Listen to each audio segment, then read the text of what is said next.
Bienvenidos, bienvenidas a Espacio Diverso. Este es un programa en coproducción entre Justicia TV y el Consejo para Prevenir y Eliminar la Discriminación en la Ciudad de México. Un espacio para reflexionar, analizar y conversar sobre temas relacionados con el principio de igualdad y no discriminación. El tema que nos trae el día de hoy a platicar son las denuncias de discriminación laboral por COVID y la guía para no discriminar que publicamos desde el COPRED. Sabremos que la crisis sanitaria por COVID se convirtió rápidamente en una crisis económica y que esto ha impactado el empleo de las personas. Las medidas de confinamiento y de distanciamiento social han tenido efectos graves en la participación económica de las personas, mermando los ingresos de sus familias. El alargamiento del confinamiento ha sido grave y la participación en el empleo ha descendido fuertemente con las consecuencias que ello conlleva. La Organización Internacional del Trabajo publicó en octubre una nota técnica, México y la crisis de la COVID-19 en el mundo del trabajo, respuestas y desafíos, con resultados que nos preocupan. Según datos de finales de 2020 provenientes de la Encuesta Nacional de Ocupación y Empleo y de la Encuesta Telefónica de Ocupación y Empleo del INEGI, encontramos una tasa estimada de 11.7% de desempleo de la población económicamente activa para finales del año pasado, lo que equivaldría aproximadamente a 6 millones de personas. El 44% de la población ocupada en México se enfrenta al riesgo de sufrir afectaciones como reducción de horas o salarios. En algunos sectores se superpone con vulnerabilidad de informalidad o ingreso bajo.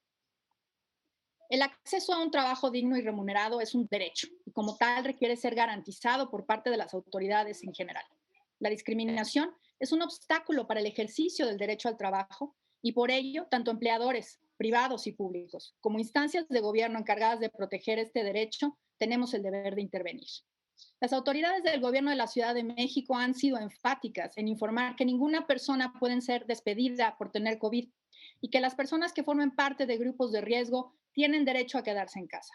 Las personas empleadoras deben implementar medidas que tiendan a proteger la salud de los trabajadores y trabajadoras, así como continuar con el trabajo cotidiano que requiera cada giro y cada negocio. Sin embargo, sabemos que lamentablemente y con más frecuencia durante la pandemia, las personas empleadas han recibido el trato contrario. Y sobre esto vamos a conversar el día de hoy con tres personas que me acompañan el día de hoy. Óscar Hugo Ortiz Milán, director general de empleo en la Secretaría del Trabajo y Fomento al Empleo de la Ciudad de México. Óscar, muy buenas tardes, ¿qué tal? Alfonso García Castillo, coordinador de atención en el Consejo para Prevenir y Eliminar la Discriminación. Alfonso, ¿qué tal? Y Mauricio Ariza Barile, gerente de diversidad e inclusión en EY México. Mauricio, muchas gracias por acompañarnos. Y bueno, pues quisiera yo empezar con Alfonso para que platicáramos un poco sobre la información que tenemos sobre el tipo de denuncias que se están presentando en el COPRED, cómo son las denuncias, de qué manera analizarías tú estas prácticas discriminatorias que estamos observando ahora con motivo de la COVID. Bueno, hemos recibido distintos tipos de solicitudes y han sido distintas de acuerdo al momento, ¿no? de la pandemia. Sin embargo, pues bueno, sí tenemos eh, ciertas solicitudes que se repiten o que tienen mayor frecuencia, ¿no? Te comento que durante el año 2020 recibimos 158 quejas relacionadas con COVID y en este año pues ya llevamos 20, todas ellas que refieren distintos tipos de violaciones.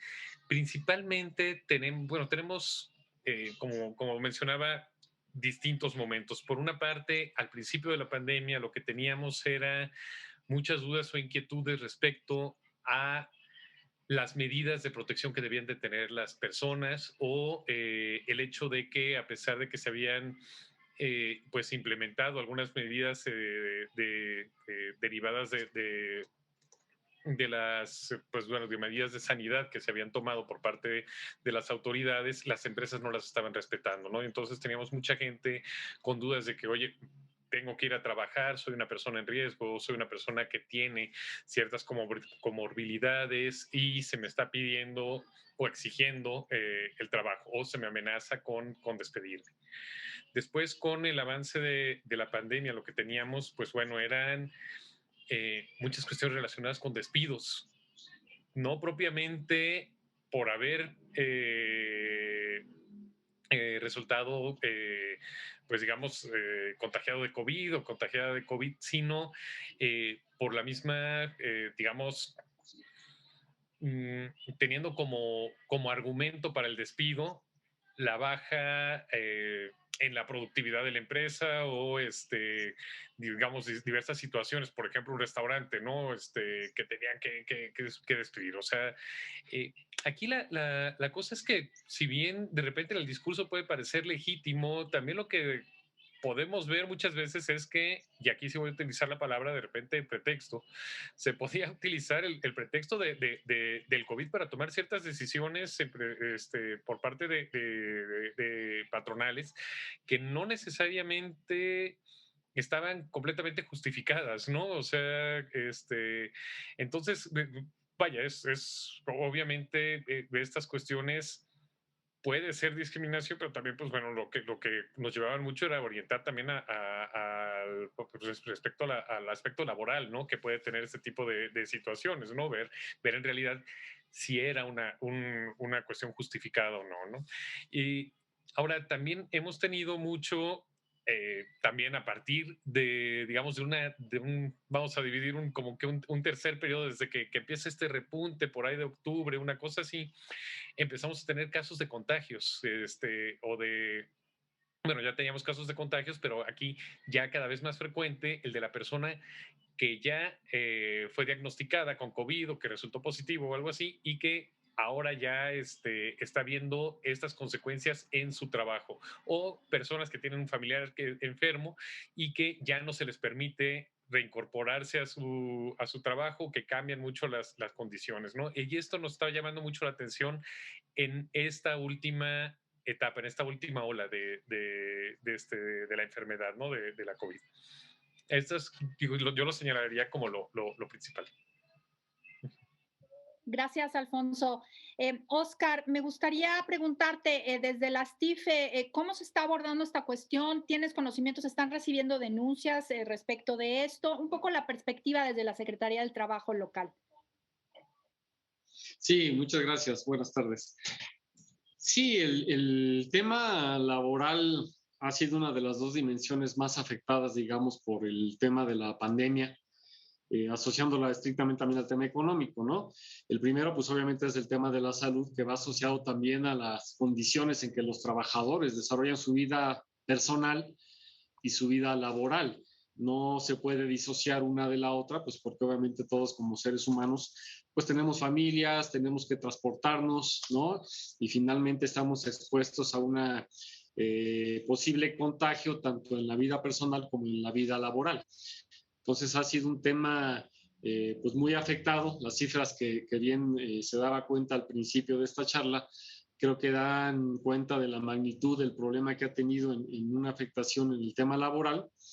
Y por supuesto que esto ha generado un sinnúmero, digamos, de temas asociados precisamente a situaciones que enfrentan las empresas, que enfrentan las personas en sus trabajos y que, por supuesto, trascienden al tema estrictamente de esta esfera de relación dentro de la empresa y obviamente nosotros como autoridad tenemos que entrar a intervenir. Hay un tema de una diferencia complicada, una zona gris, como bien lo apuntaba Alfonso, al tema económico, asociado al tema económico. Hay un decrecimiento, una disminución importante en el empleo, que en un principio se considera un poquito más transitoria, se ha prolongado un poco, obviamente por las circunstancias en que la misma pandemia se ha extendido en cuanto a su afectación, en cuanto a las medidas que se han tenido que implementar pues, para contener una mayor cantidad de contagios. Y esto obviamente pues, ha afectado el tema del empleo, ¿no? La recuperación no ha sido tan pronunciada como en un principio teníamos previsto. La pérdida de empleos ha sido sustantiva, son varias decenas de miles de empleos aquí en la Ciudad de México.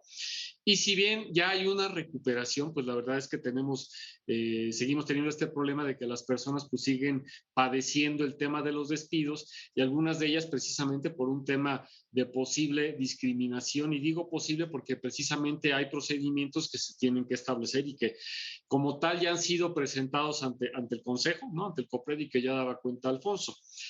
Nosotros atendemos una especie, digamos, muy específica de discriminación desde la perspectiva que se coarta un derecho que las personas deben de conservar, ¿no? Durante la pandemia, con o sin la pandemia, ¿no? Que es el derecho al trabajo. Efectivamente, nosotros atendemos desde dos perspectivas o desde dos instancias, principalmente el tema de las quejas que se reciben, digamos, en general por el COVID. Porque las personas se sienten en riesgo y porque las personas de manera ya específica han sido muy afectadas o directamente afectadas por el tema de un posible contagio, de un contagio, ¿no? En primera instancia, hay una actividad importante que es el tema de inspección del trabajo, en donde una de sus vertientes está el tema de seguridad y salud, donde precisamente han recibido, digamos, un buen número de quejas relacionadas a que los centros de trabajo no se están aplicando o se considera que no se están aplicando las medidas adecuadas pues, de seguridad y salud, como se enfoca en el tema laboral, ¿no? En realidad esto en muchas ocasiones son inquietudes de las mismas personas. En general hemos percibido que las empresas sí se han preocupado, ¿no? Por la aplicación de estas medidas, no solamente porque sean susceptibles de una sanción, sino simple y llanamente pues porque trabajamos como seres humanos, ellos trabajan por y para seres humanos, digamos, y obviamente a todos nos conviene, nos interesa y tenemos el riesgo, ¿no? Y la intranquilidad, digamos, de conservar la salud. No obstante, sí ha sido necesaria la aplicación de varias inspecciones y de marzo a diciembre del año pasado, por ejemplo, se hicieron 200 inspecciones, ¿no? Por el área correspondiente aquí de la Secretaría de Trabajo y Fomento al Empleo de la Ciudad de México, estas 200 de un universo de alrededor de 750, estas 200 relacionadas con temas de seguridad y salud. No, que aquí quiero aclarar, no necesariamente todas y cada una fue con motivo de una denuncia de COVID, pero sí hay una elevada proporción que se atendieron estas denuncias, que se hicieron visitas a los establecimientos y se corroboró el grado de cumplimiento. Como toda acción inspectiva, tiene en primera instancia, digamos, una fase de orientación, una fase de emitir recomendaciones y la verdad es que la gran mayoría de los casos han sido atendidos por los establecimientos.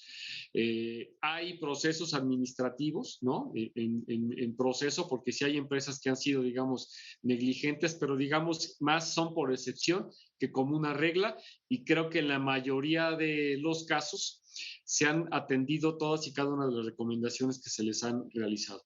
Insisto, hablar de 200 casos puede sonar mucho o poco, dependiendo de la perspectiva, pero en realidad es una buena cantidad respecto al total de inspecciones que se hacen en la ciudad. Insisto, pero en la gran mayoría han sido atendidas las recomendaciones.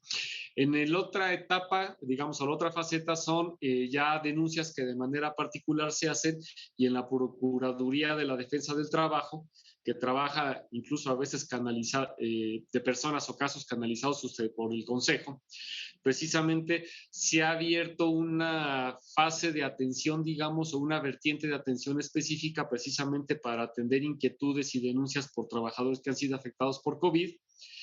Hay al corte de diciembre 467 denuncias por despidos injustificados por temas asociados a COVID, ¿sí? Obviamente, como parte del proceso de implementación y de dar cauce y trámite, apoyo, seguimiento y asesoría en la denuncia, se determina si realmente hay un tema asociado al COVID, pero lo que importa en primera instancia es que es una causa que alude a la persona al momento en que presenta su denuncia, son denuncias formales, denuncias que atiende la Procuraduría y que, insisto, motivan un acompañamiento en todo sentido por parte de la autoridad. De nuestra parte atendemos estrictamente el derecho que le corresponde al trabajador conforme a la legislación actual y obviamente se complementa con las acciones, ¿no? que en función de los actos de discriminación competan también para canalizarlos al Consejo. Entonces, bueno, este es un panorama general muy rápido, pero creo que da cuenta del tema y la incidencia que efectivamente ha tenido el COVID y los contagios para los trabajadores de la Ciudad de México. Muchas gracias, Oscar. Mauricio, tenemos que hacer una pausa, pero ahorita regresando, me interesa platicar contigo sobre justo cómo lo están viendo en las empresas, cómo están abordando esta cuestión. No le cambien, estamos en Espacio Diverso y estamos hablando sobre discriminación por COVID en el empleo. Ahorita regresamos.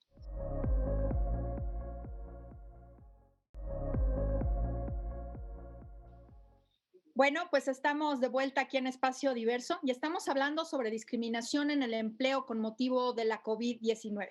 En el corte anterior ya hablamos sobre el tema de las denuncias tanto en el Consejo para Prevenir y Eliminar la Discriminación de la Ciudad de México como en la Secretaría del Trabajo y Fomento al Empleo también de la Ciudad de México. Y ahora quisiera yo platicar con Mauricio Ariza, que nos acompaña desde EY México. ¿Cómo desde las empresas se está abordando esta cuestión? ¿Se han implementado políticas? ¿Hay instancias para recibir denuncias? En fin, cuéntanos, Mauricio, ¿cómo se está trabajando este tema desde el ámbito empresarial? Perfecto. Muchísimas gracias, Geraldina. Un gusto poder acompañarles. Gracias por la invitación. Claro, yo me gustaría comenzar que justamente el COVID-19, algo que vino a dejar en claro para la actividad empresarial, es que existe una disparidad en torno al nivel de compromiso por la inclusión, por la igualdad y no discriminación. ¿A qué me refiero con esto? Generalmente las empresas que han venido implementando estrategias por la igualdad y la no discriminación en diferentes ámbitos se han adaptado con mucho mayor rapidez a todos los retos que trajo en tanto la misma actividad empresarial como tal, pero también para su plantilla laboral. Todas las empresas que ya venían, por ejemplo, implementando esquemas de flexibilidad laboral, de trabajo remoto, se están adaptando con mucha mayor rapidez a aquellas que no lo hacían. Entonces, esto es algo bastante peculiar que nos ha dejado el COVID-19, ver cómo a las empresas que históricamente han sido incluyentes lo están, digamos, manejando todos estos retos en torno a la pandemia, pues de una manera mucho más resiliente, mucho más asertiva. Ahora bien, es importante reconocer que las industrias son diferentes y los sectores también. Entonces, también hay que tener como un análisis muy desagregado sobre en estos tipos de discriminaciones por COVID-19, despido laboral injustificado, entre otros, en qué industria se está dando en particular, incluso en qué entidades federativas se están dando estos grados de despidos injustificados. Nosotros que hemos venido haciendo, que yo creo y que hemos observado también, se ha visto en muchos foros empresariales o en muchas cámaras, como puede ser justo el Gran Acuerdo por el Trato Igualitario o Pride Connection u otros grupos, que está habiendo un interés genuino por muchas empresas en particular por conocer mejores prácticas para elaborar lineamientos por la no discriminación por COVID-19, ya sea porque es un requerimiento legal o porque realmente quieren hacerlo, cómo pueden mejorar sus esquemas de denuncia si es que justamente alguien sufrió un caso de discriminación, entre otros, ¿no? Nosotros en particular sacamos una política para prevenir, atender y sancionar el acoso y presuntos actos de discriminación en la firma, que entró ya en plena pandemia. Cuando justamente estábamos haciendo la política, entramos con nuestros equipos legales, pues justamente la importancia de nuevamente hablar de la no discriminación por condición de salud en el empleo, porque era un tema como que a veces sentimos que ya no se está discutiendo tanto. Entonces, esa categoría como tal, en el COVID-19, pues justamente vino a dejar muy en claro la importancia de la no discriminación. Y a la par, sacamos unos protocolos para retorno seguro. No hemos regresado ahorita, por ejemplo, a la oficina. La gran mayoría de las empresas con las que tenemos contacto tampoco están regresando ahorita a las oficinas, pero lo que sí hicimos en este protocolo que nosotros sacamos fue justamente recoger el espíritu del artículo primero constitucional y también del artículo 2 y 3 de la Ley Federal del Trabajo, pero también de una declaratoria, de la primera declaratoria del GATI, del Gran Acuerdo por el Trato Igualitario, que justamente pues hace mención a todo este llamado de varias empresas a la no discriminación y lo dejamos muy textual en nuestro protocolo de manera general. Y otra cuestión que estamos haciendo es dar a conocer canales de denuncia virtuales anónimos en espacios seguros a la luz como de esta política que sacamos. Digo, este canal ya existía de denuncias, pero como que estamos justamente también dando a conocer que uno puede denunciar por casos de discriminación que involucren el estado o la condición de salud, ¿no? Entonces, justamente eso es lo que estamos haciendo nosotros, pero también hemos visto que varias empresas están replicando algunos ejercicios similares como espacios de denuncia anónimos, lineamientos, mensajes de líderes, entre otros, al igual que identificar a los grupos vulnerables. Es decir, si perteneces a un grupo vulnerable, las empresas que tienen la oportunidad, porque también hay que hablar que muchos de quienes trabajamos en casa también estamos hablando desde un privilegio de trabajar en el hogar, eh, pero generalmente sí hemos venido también haciendo unos demográficos para ver qué grupos están en condición de vulnerabilidad y quiénes no, en temas de comorbilidades asociadas, entre otros. Y estamos aprovechando también tecnologías de la información como apps para que justamente podamos ir monitoreando nuestro estado de salud. Y ojo, esto es voluntario, tampoco se está obligando a nadie a decir cómo se siente o qué tanto no. Y en todo caso, lo que se reporte se da en un esquema agregado, o sea, nunca podemos identificar justamente el nombre o tener esas cuestiones como muy identificables para evitar cualquier acto de represalia o de discriminación. Eso es un poco lo que yo vería desde mi óptica. Muchas gracias, Mauricio. Me parece muy interesante todo esto que nos cuentas, porque, bueno, justamente todas las personas empleadoras, pues ahorita se han enfrentado a una cuestión inédita, ¿no? Tienen que resguardar, por un lado, la seguridad, a la salud, digamos, la salud de las personas empleadas, pero al mismo tiempo garantizar el derecho al empleo y garantizar el principio de igualdad y no discriminación. Entonces, tienen que hacer como este balanceo, como decimos los y las abogadas, entre principios para poder pues garantizarlo todo, ¿no? Y además, por otro lado, pues la información que tenemos de la enfermedad, pues cada vez va variando o tenemos a veces más, antes teníamos menos, y pues la verdad es que ha sido una cuestión ahora sí que de prueba y error, y en esa prueba y error, pues podemos lastimar derechos a la salud, al trabajo o a la no discriminación. Entonces, justamente con esto en mente y precisamente, bueno, pues pensando de repente en el verano pasado, que ya siento que fue hace muchísimo tiempo, pero apenas fue en el verano, pues no sé ustedes, pero nosotras en el COPRED teníamos como la idea de que ya volveríamos pronto. Entonces empezamos a darnos a la tarea de diseñar una guía para no discriminar en el empleo. Empezamos a regresar, teníamos el semáforo naranja y de repente nos encontramos de nuevo con este repunte, pero aún así siguen estando algunos trabajos, digamos, con empleo presencial, otros siguen con trabajo remoto, otros, como bien dice Mauricio, pues no pueden realizarse de esa forma, en fin. Entonces, en esta guía tratamos de traducir todo eso que estábamos recibiendo de las denuncias y ponerlo en papel para poderle dar una guía a las personas empleadoras. Alfonso, ¿nos podrías platicar tú también un poco más sobre esta guía? ¿Cómo fuimos tomando, digamos, de los casos que estábamos recibiendo? ¿Por qué crees que es necesaria esta guía en general? Platicarnos un poco desde la visión, desde el Consejo.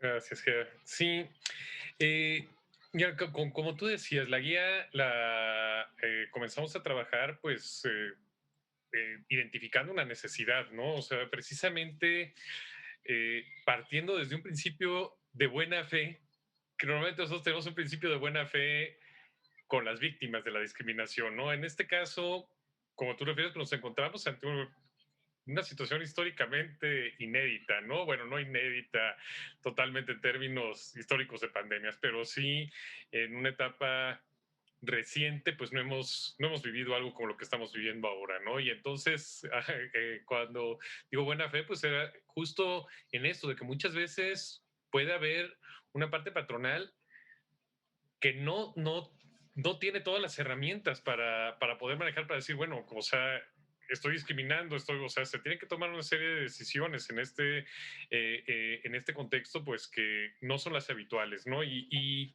creo que a partir de ahí es que se genera un documento de este tipo, ¿no? O sea, tratando en primer momento de brindar información, de poder acercar lo más posible a tanto a personas trabajadoras como a las empresas, o cualquier persona que, bueno, que tenga esta figura patronal, pues bueno, eh, un poco más de herramientas, ¿no? Y desde una perspectiva de la no discriminación. Entonces, pues bueno, ubicamos distintas cuestiones, o sea, distintas situaciones. Primero, pues, por ejemplo, cuáles son las obligaciones y los derechos, ¿no? De las personas trabajadoras en este tipo de situaciones. ¿Cuáles son las prácticas discriminatorias que más encontramos en la práctica, en las empresas, ¿no? O sea, despedir, hostigar, por tener COVID, ¿no? O sea, eh, esta parte que también es poco mencionada, eh, la parte de las comorbilidades, ¿no? O sea, como una persona con diabetes, cómo se enfrenta ahorita a una situación de que pues es difícil que alguien le esté dando empleo, ¿no? O sea, eh, y muchas veces encontramos argumentos que dicen, no, pues es por su bien. Sí, sí, pero, o sea, digo, temas muy complejos, ¿no? Pero que de alguna forma tratamos de abordar desde el COPRED. Y pues bueno, bajo los estándares de igualdad y no discriminación, bajo los estándares internacionales. Y entonces se generó este documento que, bueno, que incluso, pues bueno, se ha recogido, que Comunicación Social del gobierno de la ciudad también ha recogido y se ha difundido, pues bueno, esto con la intención justo de brindar elementos para que la gente tenga pues elementos tanto como persona empleada como empleador, ¿no? Y poder pues tomar las decisiones con base, por lo menos al principio de igualdad y no discriminación.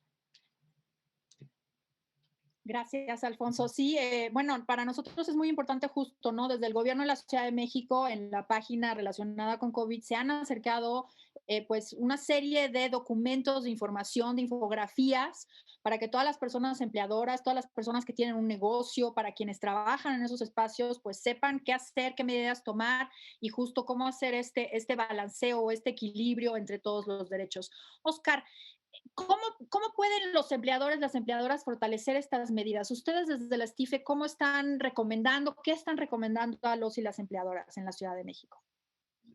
Bueno, hay, vamos, una complejidad, ¿no? De cuando hablamos de la pandemia de COVID, hay una complejidad muy, muy grande detrás, ¿no? Y en todo el proceso que ha sido el surgimiento, digamos, ¿no? La atención primaria y esta extensión que hemos tenido en una etapa que ha sido más larga de lo que en un principio esperábamos, ¿no?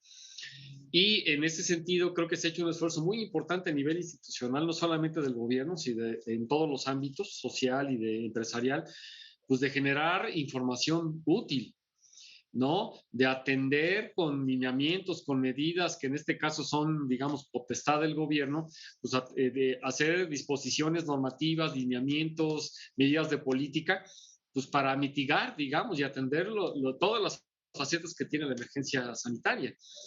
Y esto lo digo porque hay una diversidad de documentos, de avisos que semana a semana se emiten. Yo estaba contando hace rato, eran más de 40. Hay disposiciones que se emitieron desde mayo del año pasado, cuando más formalmente empezó toda la parte, digamos, normativa, ¿no? Y de disposiciones jurídicas al respecto. Y también con base en estos avisos que al menos cada semana se hacen en la Ciudad de México, se han ido abriendo actividades, se han ido estableciendo protocolos de actuación específica para cada grupo, por no decir ramas de actividad, ¿no? Y de servicios o de otras actividades productivas. Pues eso hace un diverso, digamos, un conjunto de disposiciones muy difícil de asimilar por parte de todos los actores involucrados. Por eso yo creo que cuando hablamos de una guía, ¿no? De un documento práctico que establece, y que ya lo adelantó Alfonso, componentes muy claros. Yo la verdad cuando la revisé vi que tenía una aportación muy clara, que en algunos tramos a lo mejor ya algunos dábamos por sentado que eran información ya que se había difundido tan ampliamente que ya estaba de más a lo mejor ponerla, pero no es así, ¿eh? No es así. Nosotros, déjame decirte algo, nosotros que tratamos de fomentar el tema de inclusión en las empresas, ¿no? Vemos el interés que tienen muchas empresas y cómo sí es necesario platicar desde lo muy básico, ¿no? Entonces, yo creo que una guía de esta naturaleza, creo que honestamente sí vino a ser un acierto muy importante y muy grande, pues para orientarnos a todos los que estamos inmersos, no nada más en una empresa, en cualquier tipo de institución, organización, y que tenemos la obligación de establecer medidas. Algo que para mí fue un hallazgo relevante, y lo comento aquí de manera anecdótica, es que incluso cómo saber que decir no o cómo establecer un trato diferenciado no necesariamente es un acto de discriminación. Y yo creo que quienes no estamos tan avesados en ese tema pensamos que negarnos a algo o establecer un trato diferenciado ya de suyo es un acto discriminatorio, y acá se establece claramente que no. Entonces, yo creo que hasta eso, insisto, es una gran aportación, y sin duda lo que sí me atrevo a establecer es que es un elemento, un instrumento de mucha ayuda para saber cómo hacer, qué hacer y en qué medida hacerlo. Ahorita las acciones que estamos haciendo todo el mundo en control y en atención a la pandemia. Entonces creo que es un gran, gran instrumento. Muchas gracias, Oscar. La verdad es que tu opinión para nosotros es muy importante en ese sentido, porque la verdad es que justo, ¿no? Lo tomábamos un poco de las experiencias que estábamos recibiendo, ¿no?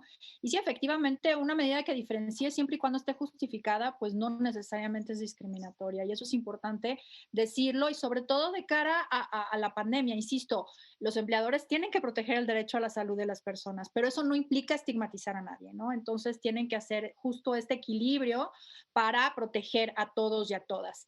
Antes de ir al corte, Mauricio, yo quisiera preguntarte, ¿cómo podemos apoyar, acompañar a las empresas para el cumplimiento de esta guía, pero en general para el cumplimiento pues de políticas, de acciones, de estrategias orientadas pues a todo lo que nos decías, ¿no? El cumplimiento de este protocolo, al compartir buenas prácticas entre las empresas, en fin, ¿cómo lo ves? Bueno, yo aprovechando el espacio que está justamente Copred y también la STIFE, pues diría que hay dos iniciativas que lidera pues cada una de las instituciones, ¿no? El Gran Acuerdo por el Trato Igualitario y bueno, por parte de la STIFE que también apoyan en la Red Nacional de Vinculación Laboral. Entonces, nosotros en EY somos integrantes de las dos, a la Red Nacional llegamos justo por Copred. Y ahí, ¿por qué es importante? Porque si no existen este tipo de espacios en los cuales podemos hablar sobre cómo podemos implementar medidas por la inclusión y por la no discriminación, difícilmente vamos a tener una estrategia exitosa, ¿no? Entonces, por ejemplo, al momento de que recibimos este tipo de guía, una de las cuestiones que más encuentro de importancia y relevancia es que justamente viene un hipervínculo donde puedes consultar las buenas prácticas de diferentes empresas. Entonces, si yo soy nosotros, por ejemplo, somos consultoras, consultores, pero si hay alguien de la industria química, pues también puede ver que Dow está justamente compartiendo sus buenas prácticas, o alguien de la institución financiera, o alguien. ¿Por qué es importante esto? Porque muchas veces, dependiendo de las industrias, nuestros retos por la inclusión y por la no discriminación son diferentes. Entonces, justamente este tipo de guías nos permite justamente abrir el debate nuevamente y abrir el debate de una manera en la cual las buenas prácticas que están, por ejemplo, en estos hipervínculos, también las podemos ver reflejadas en el espíritu de la guía misma. O sea, si está poniendo, por ejemplo, la guía buenas prácticas de fomentar el teletrabajo, fomentar la corresponsabilidad a través de campañas, digamos, como todos estos elementos, y ya lo vemos justamente con un nombre y un apellido de una práctica en particular en una empresa, nos ayuda a nosotros y a nosotras implementarlo de una manera mucho más asertiva. Y algo mucho más importante también que lo comentaban ahorita es, de lo más relevante es que existe y se deja muy en claro que sí existe la discriminación por COVID-19, pero también los impactos alrededor de ello. O sea, es decir, estuvimos viendo justamente la guía acá en la firma y vimos toda esta cuestión de no discriminar por origen étnico o por nacionalidad, ¿no? Todo, que va un poco de la mano con la xenofobia y todos estos estigmas que han venido de la mano, y nosotros hemos sido parte también de campañas justamente para evitar la estigmatización frente a población asiática. Entonces, justamente esta guía nos va dando una serie de buenas prácticas y de justamente pues de todo este debate que tiene que haber también sobre el impacto diferenciado en torno a la discriminación por COVID-19. Entonces, de manera general, esta ya representa también parte de los esfuerzos del GATI, del Gran Acuerdo, y pues bueno, de estos espacios de interlocución para seguir construyendo la no discriminación. Muchas gracias, Mauricio. Tenemos que hacer un corte. No le cambien, estamos en Espacio Diverso y estamos hablando de discriminación por COVID en el empleo. Ahorita regresamos.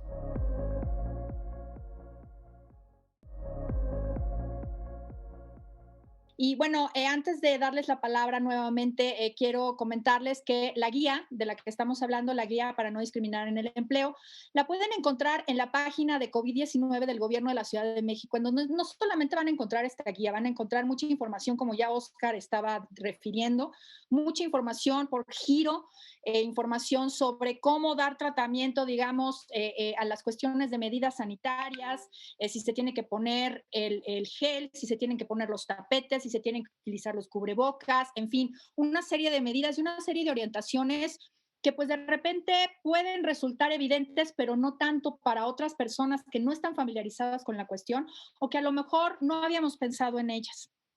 Insisto, la cuestión nos ha puesto, digamos, sobre la mesa cómo le hacemos como empleadores, como empleadoras para garantizar la salud, el trabajo y la no discriminación. Y entre estos tres tenemos que jugar para garantizarlos todos. Ninguno puede ganarle al otro y por una cuestión de salud no podemos discriminar o no podemos dejar sin empleo a una persona por esta razón.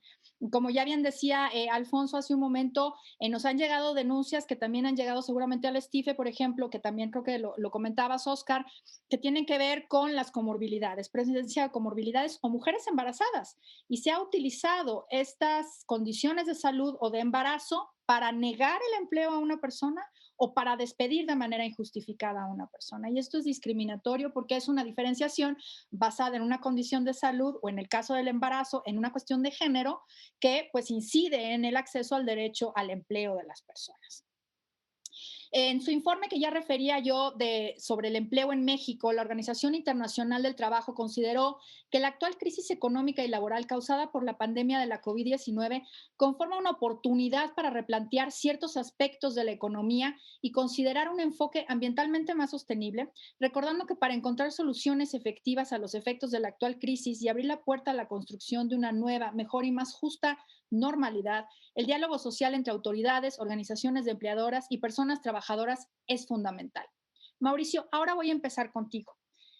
¿Cómo ves tú este regreso a lo que se ha llamado la nueva normalidad? Si lo podemos tomar como una oportunidad y cómo, o sea, si tú le hablaras a las empresas, ¿cómo tendríamos que replantear este trabajo? Por ejemplo, el teletrabajo, ya vimos que podemos hacerlo sin ningún problema y algunas empresas están inclusive demostrando mayor rendimiento, ¿no? Entonces, ¿cómo se puede replantear toda esta relación laboral de cara a una nueva normalidad que nos plantea además otros retos? Perfecto. Yo creo que el COVID-19 también vino a dejar algo en claro. Para abordar justamente esquemas exitosos de talento, empresariales, de resiliencia, es importante tener una estrategia en términos de políticas, gente y cultura. O sea, no podemos ir justamente transitando hacia de qué manera las empresas van a hacer, van a hacer frente, digamos, a esta ni siquiera nueva normalidad, sino a esta ya normalidad que vivimos todas y todos, pues justamente se tiene que abordar la inclusión de manera general desde un enfoque integral. Es decir, de nada sirve que nada más tengamos una serie de políticas si no estamos al mismo tiempo haciendo ajustes a los procesos, a los procedimientos, haciendo revisiones continuamente y si no estamos invirtiendo en capacitar sobre igualdad y no discriminación, ¿no? E invirtiendo no solo me refiero a recursos económicos, sino también recursos en capital humano, ¿no? Y que esto sea también de manera diferenciada. ¿A qué me refiero? Me refiero a que también las personas, digamos, en las empresas es muy importante que las figuras de liderazgo también estén involucradas en este tipo de temas, ¿no?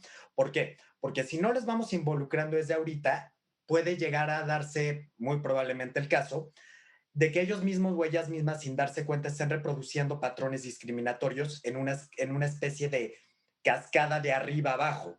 Entonces, justamente se tiene ahorita ya aprovechando esta normalidad para invertir en un liderazgo más humano, más empático, más asertivo de manera general y que eso forme parte del ADN de la organización, ¿no? Digamos, de aquí en adelante. Y esto se tiene que hacer a través de una planeación muy estratégica. ¿Por qué?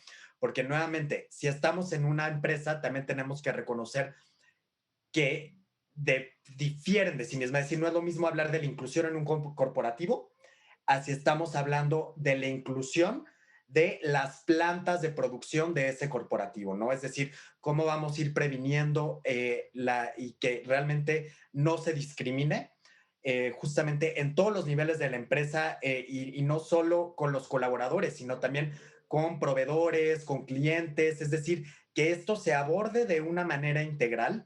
Y yo creo que ahorita justamente todo este tema de las empresas que realmente estamos pudiendo trabajar en el hogar, nos han dado cuenta que es necesario seguir fortaleciendo en capacitar a nuestra gente, en capacitar justamente no solo en temas de no discriminación, sino cómo llevar, por ejemplo, reuniones de trabajo virtuales exitosas, hacer campañas, que es lo que estamos haciendo, por ejemplo, acá de desconectarte a determinada hora y bloquear tu agenda para que a partir de ahí no te estén mandando los correos y esperando que tú respondas, sino pues ya estás poniendo que estás fuera de tu horario laboral.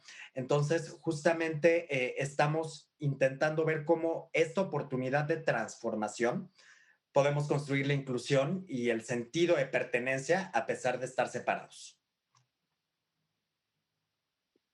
Sí, claro, y ahorita con todo eso que planteas, Mauricio, pienso, por ejemplo, la carga que tenemos, sobre todo las mujeres, pero también los hombres, con el tema de los hijos, ¿no? Por ejemplo, o sea, estás trabajando y de repente estás acá grabando un programa de televisión y tienes a tu hijo brincándote por acá.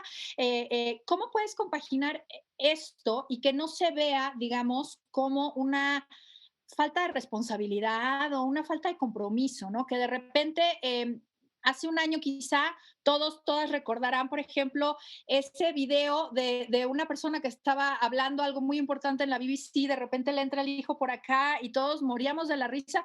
A mí me ha pasado eso durante el último año 20 veces y ya lo hemos normalizado y eso está muy bien, ¿no? Porque las personas tenemos familia y además, pues el trabajo se metió en nuestras casas, ¿no?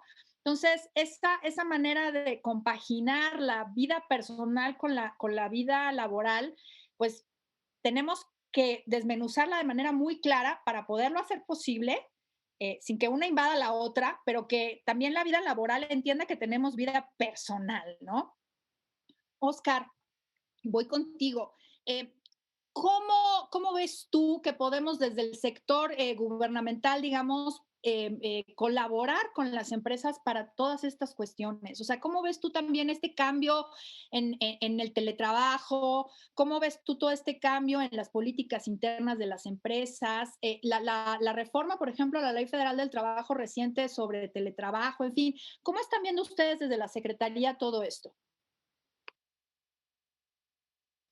Creo que esta pandemia ha traído pues, cosas desafortunadamente terribles, pero también yo creo que ha permitido, a lo mejor como todos los eventos catastróficos, hacer una evolución, ¿no? Y hablando en términos no estrictamente de ciencias naturales, me refiero incluso a sociales.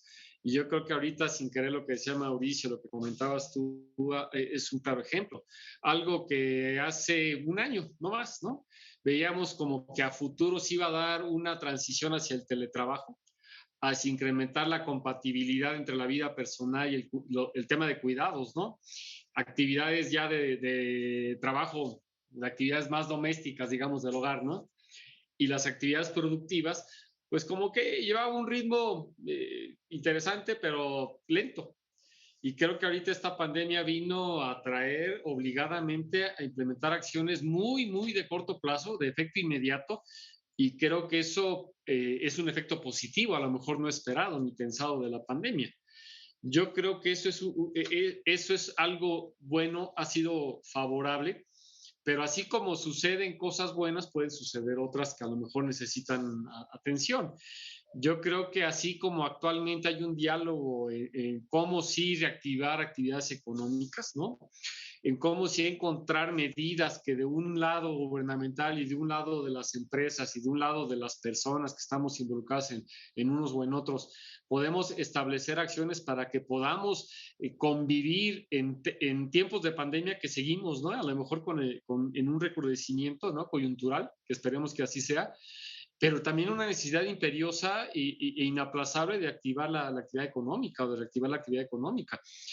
Entonces, yo creo que ese diálogo llegó también para quedarse. Yo creo que lo debemos de tomar incluso como una experiencia constructiva, ¿no? Provechosa, de que aquí en adelante podemos hacer y avanzar mucho más rápido, hablando y poniéndonos de acuerdo más que antes. No digo que antes no existiera, simple y llanamente creo que ahora se ha venido a dinamizar y a darle una visión, digamos, mucho más pragmática, lo cual yo creo que tiene muchas ventajas, ¿no? Y bueno, como autoridad y como empresas, yo creo que, insisto, siguiendo trabajando en la mano, tener cuidado, porque ahora esta realidad se va adaptando y va cambiando. Esta nueva sigue siendo nueva y seguirá siendo nueva, yo creo que por un buen rato. ¿Por qué? Porque nosotros como autoridad vamos a tener que estar preocupados por las personas que tienen una comorbilidad que en su momento les puede tener una afectación o les puede negar un acceso a un empleo. Entonces tenemos que estar pendientes de eso, sensibilizar a las empresas de que no se convierte en un nuevo criterio de selección, ¿no? O de un perfilamiento de una persona. Que cuando estemos vacunados algunos, también se convierte en un requisito ya tener la vacuna, ¿no? O a los que ya nos dio COVID, pues que a lo mejor tengamos una ventaja competitiva comparativa con otras personas que no tienen COVID, porque ni siquiera sabemos si nos podemos recontagiar y parece que sí, ¿no? Entonces, hay cuestiones que vamos a seguir que tener trabajando o seguir trabajando, vamos, de manera conjunta. Hay cuestiones que vamos a tener que resolver porque van a ser nuevas, van a seguir siendo nuevas y vamos a tener que ponernos de acuerdo de manera muy rápida.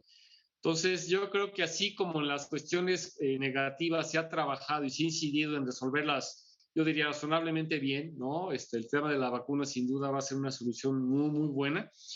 Pero vamos a tener que seguir un diálogo, insisto, para resolver temas tan puntuales y tan, en algún momento a lo mejor los podemos plantear de manera chusca, pero que en la realidad los vamos a tener que enfrentar y resolver, ¿no? Entonces yo creo que el diálogo llegó para quedarse, la evolución llegó para quedarse y el encontrar y acordar acciones de muy alto impacto y de muy rápido resultado, pues es lo que vamos a tener que seguir implementando en un futuro cercano. Sí, algo que gracias Oscar, es que me quedé pensando y me pareció muy interesante lo que mencionabas, inclusive lo apunté, ¿no? La cuestión de ventaja comparativa por haber tenido COVID, porque ya nos hemos enfrentado, como decía yo hace un momento, al tema de comorbilidades. Nos habíamos planteado el tema de la vacuna, ¿no? Por ejemplo, el hecho de que ahorita se plantea, por supuesto, personal de salud, pero primero un esquema etario, digamos. Entonces, de repente decimos, bueno, las personas adultas mayores son quienes tienen la preferencia en la vacuna, pero de repente hay ciertos trabajos, sobre todo empleos o ocupaciones esenciales o trabajos esenciales, como se les ha llamado, que son personas que están en primera línea, digamos, trabajando y tienen que seguir trabajando, que se encuentran en posiciones de riesgo. Entonces, de repente, ¿cómo podemos, digamos, tomar decisiones, insisto, que tiendan a equilibrar entre el derecho a la salud, el trabajo y la no discriminación de cara a estas diferencias que vamos a estar teniendo durante, pues me atrevo a decir varios años, no quiero ser pesimista, pero pues las vacunas van a ir agarrando poco a poco, nos podemos ir vacunando poco a poco, el tema de la inmunidad, cómo juega esto con las comorbilidades, si realmente la vacuna va a funcionar como estamos esperando, en fin. Entonces, bueno, pues todo esto nos pone en una posición complicada de repente. Alfonso, ¿cómo ves esta cuestión desde las denuncias de discriminación que nosotros recibimos? Pues todo un reto, ¿no? O sea, creo que los cuatro hemos coincidido, ¿no? Que nos enfrentamos a un paradigma, pues, nuevo, ¿no? En ese sentido, creo que eh, faltan incluso la falta de apoyo que tenemos en lo que normalmente estamos esperando, ¿no? Que son los criterios, ¿no? Internacionales, nacionales, de interpretación de toda esta problemática, pues todo se está moviendo muy, muy lento y entonces tenemos que estar aprendiendo todos, digamos, sobre la marcha, ¿no? Y creo que es un reto muy, muy interesante. Eh, y, y pues bueno, ¿cómo nos enfrentamos a esto? También sin tener certeza en cuanto a qué es lo que viene, ¿no? O sea, si bien están las vacunas, parece que bueno, que podemos cambiar, estar en un escenario un poco más positivo o un poco más claro en un futuro también, o sea, lo cierto es que no tenemos toda esa claridad todavía, ¿no? Y que tenemos que actuar, pues bueno, pensando que esto puede ser permanente, si no necesariamente la parte roja, si una parte naranja o amarillo puede durar muchísimo tiempo, ¿no? Y entonces, ¿cómo vamos a evitar que se normalicen este tipo de prácticas que ubicamos como discriminatorias? Creo que ese es el reto más grande, o sea, y que tenemos que pensar muy, muy, muy seriamente de qué manera eh, empezamos ya a implementar algunas cuestiones, a establecer estándares muy claros respecto a la igualdad y no discriminación, ¿no? Creo que ese es el reto principal.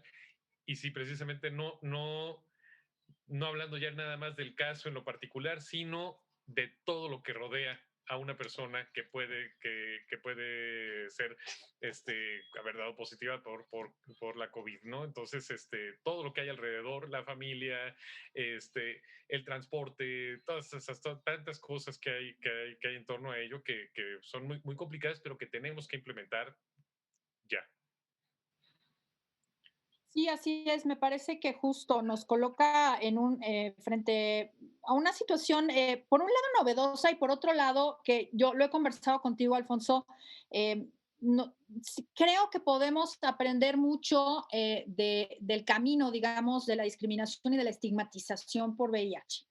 Me parece que estamos en un escenario parecido, digamos, en cuanto a esta estigmatización hacia las personas. ¿Qué va a pasar cuando se empiecen a pedir pruebas, por ejemplo? Si en este caso se pueden pedir pruebas, por supuesto es discriminatorio pedirle a una persona prueba por VIH, pero en el caso de COVID, ¿lo es o no lo es? Cuando tenemos una situación de posibilidades de contagio, pues por contacto, por cercanía, en fin. Entonces, creo que podemos aprender de determinadas situaciones, pero hay otras que nos colocan en situaciones totalmente novedosas y que tenemos justamente que ser muy cuidadosos y cuidadosas para precisamente pues garantizar el derecho a la no discriminación y en el caso que nos ocupa hoy, en el derecho al acceso al empleo y al empleo digno, ¿no? Como bien lo ha manifestado la secretaria del Trabajo, Soledad Aragón, siempre el programa de empleo digno, que es un principio básico que tenemos de los derechos humanos, no cualquier empleo, ¿no? Bueno, yo creo que pues nos quedan muchas cosas por abordar. No obstante, como saben, el tiempo en televisión siempre se va como agua. Yo quiero agradecerles a los tres, Mauricio, Oscar y Alfonso, por su presencia, por sus reflexiones. Creo que podemos vernos muy pronto para continuar trabajando, para continuar reflexionando cómo ha avanzado esto y sobre todo me encantaría que conversáramos más adelante, ya una vez, por ejemplo, que tengamos las vacunas, cómo va a avanzar esto o sobre todo cómo ha avanzado el tema del teletrabajo con las disposiciones legales, en fin, creo que esto se está moviendo de una manera clara, no clara, digamos, sino más bien hacia una ruta que yo creo que tenemos que ir identificando. Muchísimas gracias, les agradezco mucho su presencia. Esto fue Espacio Diverso y bueno, pues nos vemos para la próxima. Gracias y hasta luego.